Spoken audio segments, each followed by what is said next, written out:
Good afternoon to everyone. आज हम लोग हीट ट्रांसफ़र के बारे में पढ़ेंगे। रिसेंटली हम लोगों ने चैप्टर 4 को स्टार्ट किया था, हीट एंड टेम्परेचर, जिसमें हम लोगों ने टेम्परेचर के बारे में जाना कि क्या चीज़ होता है। तो आज जनरली जानेंगे कि हीट ट्रांसफ़र, जो कि आपका एक बहुत इंपॉर्टेंट टॉपिक है अगर इस सेशन की बात करें। और इस चैप्टर से जो अगर क्वेश्चन बनता है, तो अगर आपका क्वेश्चन यहीं से बनता है कि what are the methods of heat transfer, ठीक है। तो इसके लिए आपको समझना होगा, ये जनरली 3 मेथड से आपके होते हैं, ठीक है। 3 मेथड से होता है। तो वो मेथड्स कौन कौन से हैं? एक होता है आपका कंडक्शन, दूसरा होता है कन्वेक्शन, तीसरा होता है आपका रेडिएशन, ठीक है। तो अगर सबसे पहले अगर आपसे कोई हीट के बारे में पूछेगी व्हाट इज़ हीट, तो आपको सिंपली इसको डिफाइन करना है कि the feeling of something hot, मतलब वैसा फीलिंग जिसमें क्या होगा, सब कुछ गर्म महसूस हो। क्या महसूस हो? गर्म महसूस हो, तो उसको हम लोग क्या बोलेंगे? हीट बोलेंगे, ठीक है। अब हीट जो होते हैं ना, जनरली आपका हीट ट्रांसफ़र क्या होता है वो समझना है कि हीट ट्रांसफ़र कैसे होते हैं।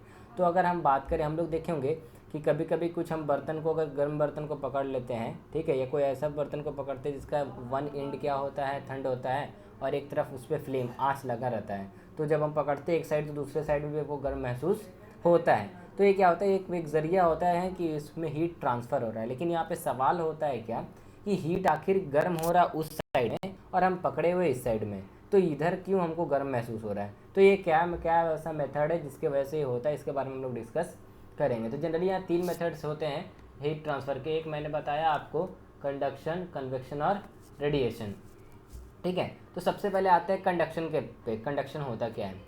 कंडक्शन होता है क्या? The process of transferring of heat from one hotter in to the other colder end of an object is known as conduction. याद रखिएगा, कंडक्शन में क्या होगा, हीट का ट्रांसफ़र होगा एक हॉटर एंड से दूसरे कोल्डर एंड तक। जैसे कि अगर हम यहाँ पे आपको एक एक्टिविटी अभी बताएंगे, तो उसमें आपको हम बताएंगे कैसे होता है। तो यहाँ पे हर हाल में एक मीडियम होना चाहिए जिसमें हीट का ट्रांसफ़र होगा। क्या होगा? मीडियम, एक ज़रिया होना चाहिए। जैसे अगर हम यहाँ पे लिखे वेन एवर ये utensil is kept on flame, utensil मतलब बर्तन को अगर आँच पे या फ्लेम पे रखा जाता है तो ये गर्म महसूस होता है, और उसके बाद जो हीट होता है ट्रैवल करता है उसके बेस से पूरे हैंडल तक। अल्टीमेटली इसे देखिएगा, फ्राइंग पैन जो हम लोग गैस पे यूज़ करते हैं या मम्मी लोग यूज़ करती हैं, उसको रखते हैं, तो वो जो बेस होता है पहले वो गर्म होता है। गर्म होने के बाद धीरे धीरे उसका हैंडल के पास का जो रीजन है वो भी क्या होता है, गर्म होने लगता है। और वो हाथ हमारा ना जले, इसलिए हम वहाँ पे इंसुलेटर का इस्तेमाल करते हैं, जैसे कि लकड़ी का हो गया या प्लास्टिक का हो गया, वो होता है ना हैंडल के ऊपर कवरिंग, जिसकी वजह से हम आसानी से पकड़ सकते हैं, ठीक है। तो ये हुआ, this is due to the transfer of heat from hotter base of the utensil to the cold handle. अब ये कैसे हुआ, इसके लिए मैं एक एक्टिविटी यहाँ पे बना रहा हूँ, उसको आपको समझना है, ठीक है। थोड़ा सा पेंटिंग ख़राब है, आप चीज़ों को समझिएगा सिर्फ। यहाँ पे मैंने लिया एक स्टैंड, ठीक है। इस स्टैंड में मैंने फिक्स किया एक आयरन रड, इस तरीके से, ठीक है। ये आपका आयरन रड है, ठीक है। यहाँ पे कुछ मैंने वैक्स लगा करके, छोटे छोटे आयरन नेल्स होते हैं ना, कांटी, उसको लगा दिया, देखो इस तरीके से, डन। और यहाँ पे मैंने लिया एक कैंडल। क्या लिया? एक कैंडल।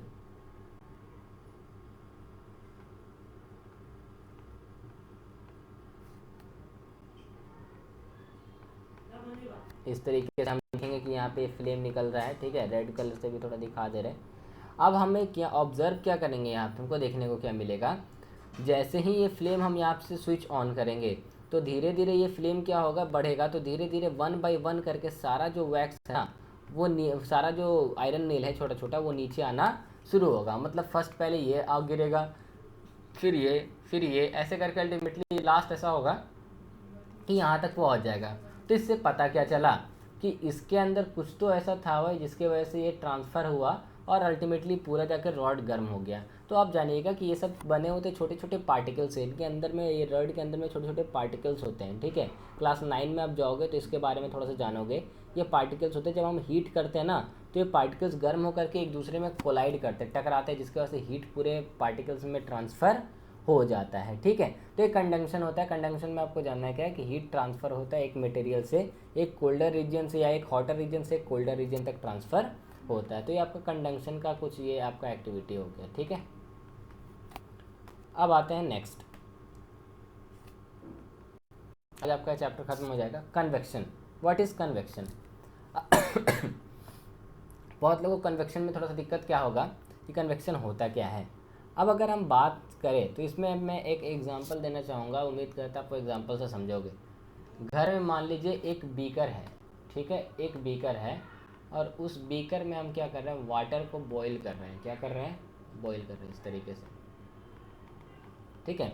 अब जब हम वाटर को बॉईल करेंगे तो एक चीज़ यहाँ पे हमें ध्यान देना होगा क्या, कि पहले जो वाटर होगा वो नीचे वाला जो होता है वो गर्म होगा, मतलब कि जो बॉटम में है, ठीक है, ये बॉटम में है, ये वाटर जो का जो मॉलिक्यूल्स हैं ये गर्म हो करके क्या होगा, ऊपर आएगा। क्या आएगा, ऊपर। आप देखते हैं पानी में बबल्स देखने को आपको मिलते हैं, और जैसे ही ये यहाँ के रीजन के मान लीजिए इतना रीजन का पानी ऊपर गया, ठीक है, गर्म होकर के राइज होकर के हल्का वेपर बन के तो ऊपर जाएगा, तो अब ये वाला रीजन हो जाएगा खाली, क्योंकि गर्म होने के बाद कोई भी चीज़ हल्का हो जाता है, आपको तो पता होगा। तो यहाँ का रीजन जो है ये ऑक्यूपाई करेगा कौन सा, इसके जो ऊपर का सरफेस वाला पानी वाला जो होगा। अब ये ऊपर गया तो ये रीजन आया नीचे, ये भी क्या करेगा, हीट होगा, फिर ये गर्म होगा, फिर ऐसे करके यहाँ का मतलब एक अल्टीमेटली मान ले कि इसी तरीके से देखिएगा, पानी पहले क्या होता है, पहले गर्म होता है, गर्म होने के बाद उबलता है। उबलने का मतलब क्या, कि उसके सारे जो मॉलिक्यूल्स थे, मतलब पानी के अंदर जितने भी आपका जो लिक्विड था सारा पूरी तरीके से गर्म हो चुका है। और गर्म होना का मतलब क्या, कि अभी वो हीट हो रहा है, गर्म हो रहा है, ठीक है। उबलने का मतलब, बॉइलिंग का मतलब क्या हो गया, कि सारा वाटर पूरी तरीके से हीट हो गया। तो आखिर ये प्रोसेस जो हुआ ये जो प्रोसेस जो हुआ कि नीचे का लेयर गर्म होकर के ऊपर गया और उसका स्पेस, वैकेंट स्पेस को ऑक्यूपाई कर लिया, वैकेंट मतलब खाली स्पेस, तो ये किसके वजह से, कन्वेक्शन के वजह से। तो इसका डिफाइन को समझेंगे, the method of transferring heat by the movement of particles. किसका मूवमेंट हो रहा है इसमें, पार्टिकल्स का, of A substance away from the source of heat. ये है आपका सोर्स ऑफ हीट, जहाँ से आपका हीट निकल रहा है, और यहाँ से ये क्या हो रहा है, हीट होकर के वो पार्टिकल्स अवे चला जा रहा है, मतलब उससे दूर चला जा रहा है, तो उसको हम लोग क्या बोलेंगे, कन्वेक्शन बोलेंगे। क्या बोलेंगे, कन्वेक्शन। और ये सिर्फ किस में होता है, लिक्विड एंड गैस में, ठीक है। जैसे कि एग्जाम्पल देखिएगा, ऑन हीटिंग द वाटर, जब वाटर को हीट करते हैं, the part of it near the flame gets heat up, जो फ्लेम के पास, आँच के पास जो वाटर होता है वो हीट करके एक्सपैंड करके हल्का सा उसका डेंस कम जाता है और ऊपर चला जाता है, ठीक है। और वहाँ पे वैकम मतलब खाली स्पेस क्रिएट हो जाता है, और ये खाली स्पेस जो कोल्ड वाटर जो होते हैं वो ऊपर से स्लाइड करके नीचे चले जाते हैं, और वो स्पेस को ले लेते हैं फ्लेम के पास का जगह को, और फिर वो भी हीट होते हैं और वो भी राइस कर जाते हैं, और फिर इसी तरीके से सारा प्रोसेस होते रहता है, और ये पूरा कन्वेक्शन का प्रोसेस क्या होता है, कंप्लीट होता है। समझ में आ रही है मेरी बात, चलिए ठीक है। अब आते हैं इसमें थोड़ा सी ब्रिज और लैंड ब्रिज समझ लीजिए, उसके बाद एक रेडिएशन है। यहाँ से सी ब्रिज और land bridge very very important है, यहाँ से भी क्वेश्चन आपके एग्जाम में आते हैं कि what is sea breeze, what is land breeze. देखिए इसमें मैं पहले फिगर से थोड़ा सा आपको कुछ समझाऊँ।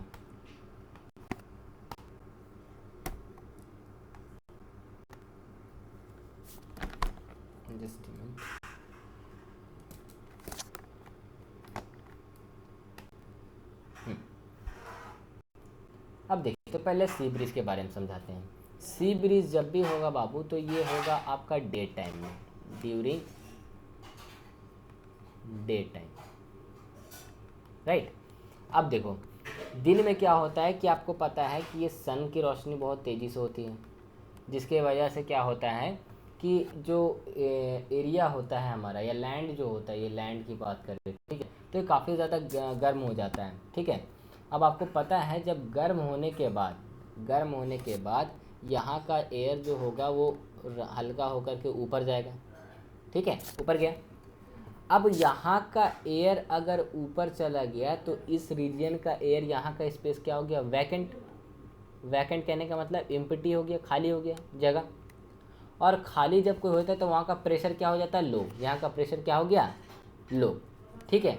अब प्रेशर लो हो गया तो बाबू आपको पता है कि जब भी कोई भी चीज़ का मूवमेंट होता है हाई प्रेशर से लो प्रेशर की ओर, ठीक है। अगर मेरे पास, अगर हम बोले कि अगर मेरे पास 100 रुपये का कॉइन है, ठीक है, और के सामने वाले के पास कुछ कॉइन्स नहीं हैं, तो वो कॉइन्स उसको कौन देगा, वो हमको देगा या हम उसको देंगे, लाजमी हम उसको देंगे, क्योंकि वहाँ पे मेरे पास क्या है, कॉइन्स की मात्रा ज़्यादा है। तो वहाँ पे समझना है कि यहाँ पे जब यहाँ पे प्रेशर यहाँ का हाई है तो यहाँ पे जो विंड आपका या जो ब्रीज ब्लो करेगा किधर से, सी टू लैंड, क्योंकि यहाँ का एयर जो हो गया राइज करके ऊपर चला गया, तो यहाँ का स्पेस को बना दिया वैकेंट। अब यहाँ से क्या होगा, ये जो आपका एयर जो होगा सी से क्या होगा, लैंड की तरफ मूव करेगा, सैंड की तरफ, लैंड की तरफ मूव करेगा, सी से लैंड की तरफ, इसको हम लोग बोलते हैं सी ब्रिज। क्या बोलते हैं? सी ब्रिज। जब एयर क्या होगा, सी टू लैंड ट्रैवल करेगा, सी टू लैंड ट्रैवल करेगा तो उसको सी ब्रिज बोलेंगे। आपको पूरा एक्सप्लेन करना, जैसे मैंने बताया कि during day time the land gets heat up quickly and the air above the land heated up and rises up in the atmosphere. This create a low pressure in the atmosphere. Then the water above the sea moves has higher pressure, then it moves towards where? The land, land की तरफ वो move करता है, ठीक है। And this is known as the sea breeze. समझ में आया? सी ब्रीज का मतलब हिंदी में एक बार समझा दे। जब लैंड, आपको पता है ज़्यादा गर्म होता है गर्मी के दिन में, और वो उसके एटमॉस्फेयर में जो हवा होते हैं वो गर्म होकर के कहाँ चले जाते हैं? ऊपर, क्योंकि गर्म होने के बाद हल्का होकर के ऊपर चला जाता है। तो यहाँ का रीजन ये वैकेंट हो जाता है। ये वैकेंट रीजन क्या होता है कि फुलफिल होता है सी के ज़रिए, क्योंकि यहाँ पे जो होता है आपका लो प्रेशर, ठीक है, और यहाँ पे होता है आपका हाई प्रेशर। क्या होता है आपका? High pressure. और जो एयर का मूवमेंट जो होता है वो आपका कहाँ होता है? High pressure to low pressure, यानी मिस से होता है sea to land, and this is known as sea breeze. उसको हम लोग सी ब्रिज, ठीक है। उसी तरीके से हम आते हैं लैंड ब्रिज। तो लैंड ब्रिज जस्ट उसका अपोजिट है, ये होता है नाइट टाइम में। क्या होता है? नाइट टाइम में, ठीक है। तो पहले हम लैंड सी ब्रिज का डेफिनेशन देख लेते हैं क्या लिखा हुआ है। The land gets heat up during heat up by the heat radiated by the सन।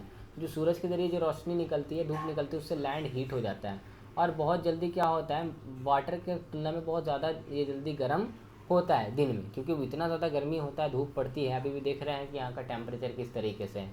अब ये हीट जो होता है ना, जो लैंड के जो एरिया का जो एयर होता है, मतलब लैंड के हम बोलते हैं सरफेस के ऊपर का जो उनका एटमॉस्फेयर का जो एयर होगा, वो क्या करेगा? एक्सपैंड होगा। क्यों एक्सपैंड होगा? क्योंकि वो हल्का गर्म होकर के हल्का होकर के ऊपर चला जाता है, राइजेस अप, और वहाँ का रीजन को वैकम क्रिएट करता है, मतलब वैकेंट बोल सकते हैं, या वैकम मतलब खाली जगह क्रिएट हो जाता है। अब जो कूल एयर जो होता है सी का, वो क्या करता है? वो जगह को ऑक्यूपाई करता है। कौन सा? लैंड का जगह पे। तो ये वार्म एयर जो आपका लैंड से सी की तरफ मूव किया, या आप कह सकते हैं कि सी से आपका क्या बोलते हैं, the warm air from the land moves towards the sea, ठीक है, towards the sea to complete the cycle. अब ये देखिएगा, इस चीज़ को the air from the sea is called the sea breeze. उसको हम क्या बोलेंगे? सी ब्रिज बोलेंगे, क्योंकि जब लैंड से आपका एयर ऊपर चला गया तो उसके बाद वहाँ का रीजन वैकेंट होने के बाद वो रीजन को फुलफिल कौन किया? आपका वो किया सी ब्रिज के, यानी कि सी के ऊपर का जो एयर था वो, ठीक है। अब जो लैंड ब्रिज है वो आपका रिवर्स प्रोसेस है। क्यों? देखो, but the reverse process takes at night, the land cool down quickly and sea water remains hot. आपको एक चीज़ पता होना चाहिए कि ज़मीन जो होता है, लैंड, बहुत जल्दी गर्म होता है और बहुत जल्दी ही ठंडा भी होता है, ठीक है, सबसे पहली बात, ठीक है। लैंड जो होता है बहुत जल्दी बहुत जल्दी गर्म होता है और बहुत जल्दी ठंडा भी होता है, ठीक है। अब इसके बाद यहाँ पे बोल रहा है क्या कि आपका जो कूल एयर होता है ना, ये आपको उधर से ही फिगर से समझा देते हैं, आपको समझ में आ जाएगा। देखो, अब देखो, तो यहाँ पे आपका क्या होता है देखिए, यहाँ पे होता है क्या कि जब क्या होगा कि ये लैंड ब्रिज जो हुआ, अब हम लैंड ब्रिज में जानेंगे कि जैसा मैंने बताया कि जो लैंड जो होता है वो जल्दी गर्म होगा और जल्दी ही ठंडा होगा।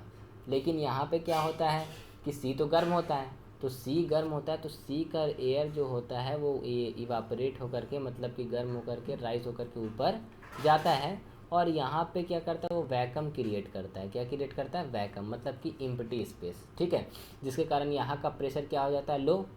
प्रेशर क्या हो गया? लो। अब प्रेशर लो होने के वजह से आपको पता है कि मूवमेंट कहाँ से होता है? हाई प्रेशर से लो प्रेशर। तो यहाँ पे तो हवा मौजूद है तो यहाँ का प्रेशर हाई, तो ये क्या होगा, यहाँ से एयर जो होगा हाई प्रेशर से लो प्रेशर की ओर मूव करेगा, यानी कि लैंड टू सी, और इसी को हम लोग क्या बोलते हैं? लैंड ब्रिज बोलते हैं। क्या बोलते हैं इसको? लैंड ब्रिज, ठीक है। रेडिएशन, रेडिएशन में देखिएगा, इसमें जो होता है ना, इसमें किसी भी कॉन्टैक्ट की ज़रूरत नहीं होती है। ये आपका थर्ड मेथड है जिसके ज़रिए हीट ट्रांसफ़र होता है।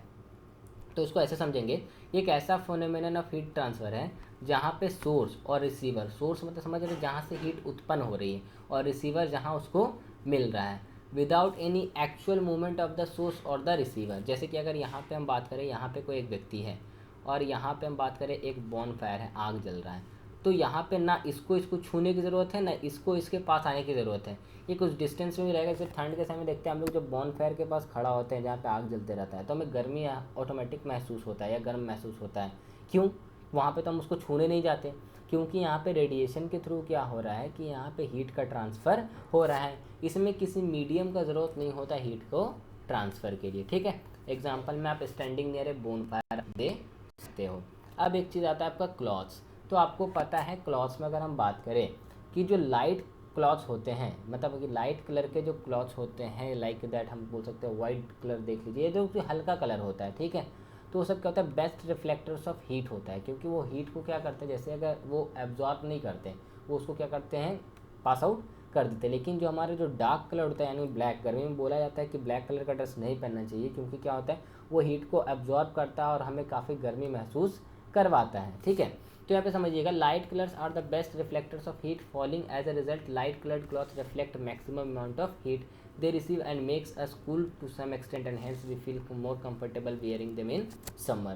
इसीलिए गर्मी के समय में हम लोग वुलन क्लॉथ्स भी नहीं पहनते हैं और डार्क क्लॉथ्स नहीं पहनना चाहिए, लेकिन फैशन के चलते आज लोग कुछ भी पहन लेते हैं। लेकिन अगर हम सिंपली अगर हम समझाना चाहें, तो अगर डार्क क्लॉथ्स की बात बोले, या वैसा क्लॉथ्स जिसका कलर काफ़ी ज़्यादा डार्क है, जैसे ब्लैक हो गया या ब्राउन हो गया, तो ये सब कलर के ड्रेस नहीं पहनने चाहिए, क्योंकि ये क्या होता है, ये हीट को एब्जॉर्ब कर लेता है, और एब्जॉर्ब करने के बाद हमारे बॉडी को ये क्या करते हैं, और गर्म महसूस करवाते हैं। ऑलरेडी यहाँ का टेम्परेचर ऑलरेडी बहुत ज़्यादा होता है, ठीक है। तो इसीलिए गर्मी के दिन में लाइट क्लॉथ्स पहनना चाहिए, क्योंकि वो क्या करते हैं, वो हीट को क्या करते हैं, रिसीव करते हैं, और उसके बाद क्या करते हैं, उसको रिफ्लेक्ट कर देते हैं। रिफ्लेक्ट मतलब आप रिफ्लेक्शन पढ़े होंगे, जैसे ये आया और ये गया, ठीक है। तो ये आपका उस कंडीशन में क्या होगा कि हमारे बॉडी को ये कूल महसूस करवाते हैं, ठीक है। और ये डार्क वाला है जो मैंने आपको बोला। विंटर वाला ये भी मैंने बोल चुका हूँ। Winter seasons are accompanied by with woollen clothes, this is due to the reason that wool being a poor conductor. आपको पता होगा पुअर कंडक्टर और गुड कंडक्टर।